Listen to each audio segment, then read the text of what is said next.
कानपुर के रहने वाले राजीव की सह अध्यापक के तौर पर पास के गांव रामनगर में तैनाती हुई थी। काफी मशक्कत के बाद उसे रहने के लिए एक मकान मिला था। गांव के आखिर में पुराना मकान लगता था जैसे कई सालों से यहाँ कोई रहने नहीं आया। जर्जर दरवाजे, पूरे घर में मकड़ी की चाले। उसे काफी सस्ते दामों में ये घर भी मिल गया था, इसलिए राजीव ने ज्यादा देरी भी नहीं की और उसे किराए पर ले लिया। दिन भर घर की साफ सफाई करवाने के बाद राजीव काफी थक चुका था। रात करीब 10 बजे गली में सन्नाटा पसरा था। कमरे में इतनी खामोशी थी कि कोई सुई भी गिरे तो सुनाई दे जाए। राजीव अपनी आराम कुर्सी में बैठा किताब पढ़ रहा था कि तभी उसे तेज तेज सांसों की आवाज सुनाई देती है। कमरे में उसके अलावा कोई नहीं था, तो फिर ये आवाज किसकी?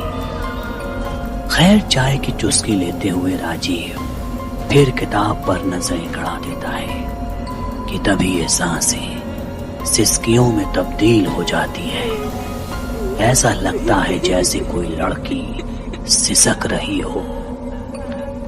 राजीव पूरे घर का मुआयना करता है, लेकिन उसे कोई भी नहीं दिखता। तभी राजीव को समझ आता है कि कमरे में रखी अलमारी से सिसकियों की आवाज आ रही है।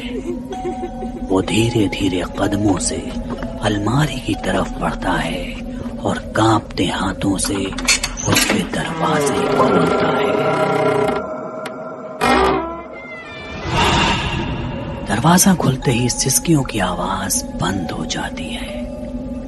राजीव को लगता है शायद ये उसका वहम है और वो फिर अपनी कुर्सी पर आकर बैठ जाता है। जैसे ही राजीव किताब पर नजर जमाता है, वैसे ही अलमारी का दरवाजा अपने आप आराम से खुल जाता है। ये आवाज इतनी तीखी थी, इसे सुनकर वो चौंक गया। ऐसा लगा जैसे कोई अलमारी से तेजी से बाहर निकला हो। राजीव घर में अकेला रहता था, इसलिए उसे थोड़ा डर लगा, लेकिन फिर सोचा कि शायद बाहर का मौसम खराब है, तेज हवाओं की वजह से ऐसा हुआ होगा। वो उठता है और अलमारी का दरवाजा फिर से बंद कर देता है, लेकिन अब की बार उसे महसूस होता है कि जैसे अलमारी के अंदर से कोई दरवाजे को बाहर की ओर ढकेल रहा हो। राजीव फिर भी दरवाजा बंद करने की कोशिश करता है, लेकिन अचानक अलमारी के अंदर से बदबू आने लगती है। वो तुरंत अलमारी का दायां दरवाजा खोलता है तो नीचे की तरफ उसे लाल खून फैला दिखाई देता है। वो समझता है कि शायद कोई चूहा दरवाजे में दबकर मर गया होगा। राजीव दोबारा अपनी कुर्सी की तरफ लौटने लगता है कि तभी उसके कान में हल्की सी ठंडक महसूस होती है। ऐसा लगता है कि मानो कोई इसके कानों को छू कर निकला हो। तभी अलमारी के अंदर से एक अजीब सी चुभन भरी आवाज आती है, जो पूरे कमरे को भयानक शोर से भर देती है। राजीव इसके लिए तैयार नहीं था।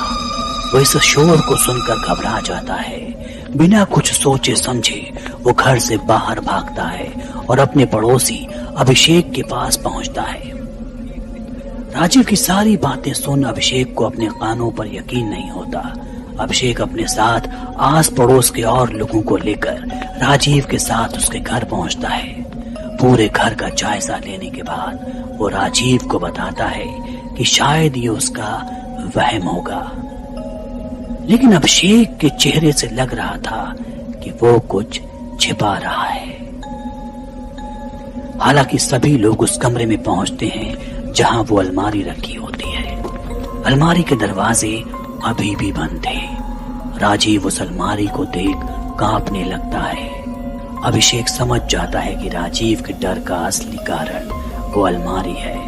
वो उसे ये यकीन दिलाने के लिए यहाँ कुछ भी नहीं हुआ है, उस अलमारी को खोलने के लिए चाहता है।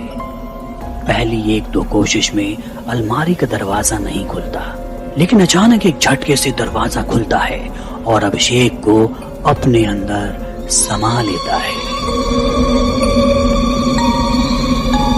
अपनी आंखों के सामने देख सभी बुरी तरह चिल्लाने लगते हैं।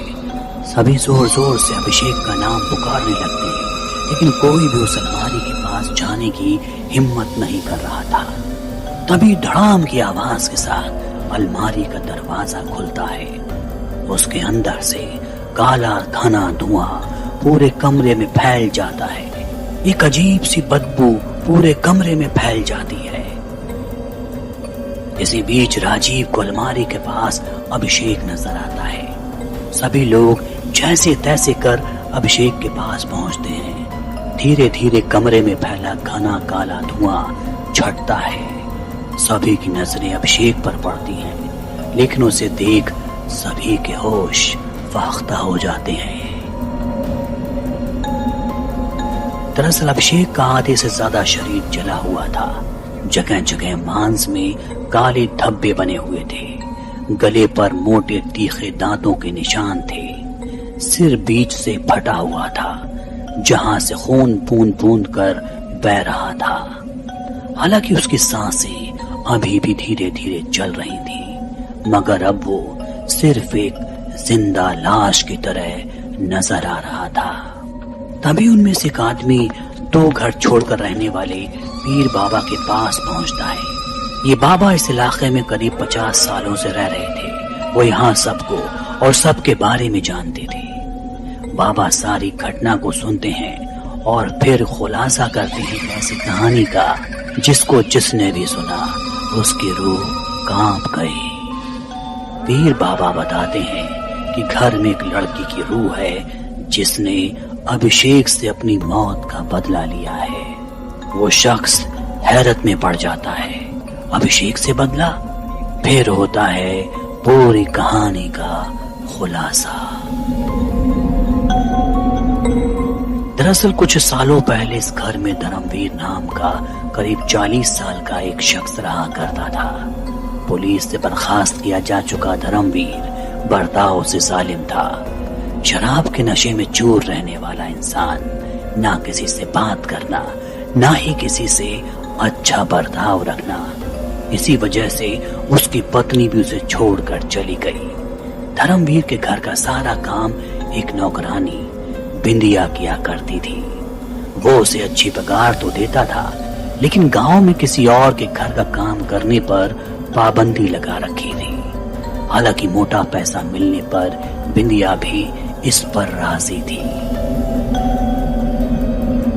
एक शाम जब बिंदिया उसके घर काम करने आई तो धर्मवीर के साथ उसका पड़ोसी अभिषेक भी शराब पी रहा था। धर्मवीर अभिषेक को कुछ इशारा करता है और अभिषेक उठकर चल देता है और दरवाजा बाहर से बंद कर देता है। बिंदिया किचन में थी तो उसे पता नहीं चलता कि अभिषेक ने बाहर से दरवाजा बंद कर दिया है। उस दिन धर्मवीर का बर्ताव थोड़ा अलग था। धर्मवीर उसे गंदी नजरों से देख रहा था। वो बिंदिया के पास आता है और उसे पीछे से पकड़ लेता है। इस पर वो घबराकर इसका विरोध करती है। थोड़ी धक्का मुक्की के बाद जब धर्मवीर नहीं मानता तो नौकरानी उसे जोरदार थप्पड़ मारकर बाहर की तरफ भागती है। लेकिन दरवाजा तो बंद था और अभिषेक बाहर खड़ा पहरेदारी कर रहा था। बिंदिया अभिषेक से विनती करती है कि दरवाजा खोल दे, लेकिन वो मुस्कान भरी नजरों से बस उसे निहारे जा रहा था। धर्मवीर बिंदिया को पकड़कर कमरे में लाता है और उसके साथ बलात्कार की कोशिश करता है।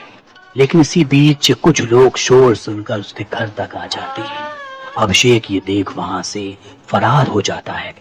लोगों को आता देख धर्मवीर बिंदिया का मुंह बांधकर अलमारी में बंद कर देता है और लोगों को बताता है कि यहाँ सब कुछ ठीक है।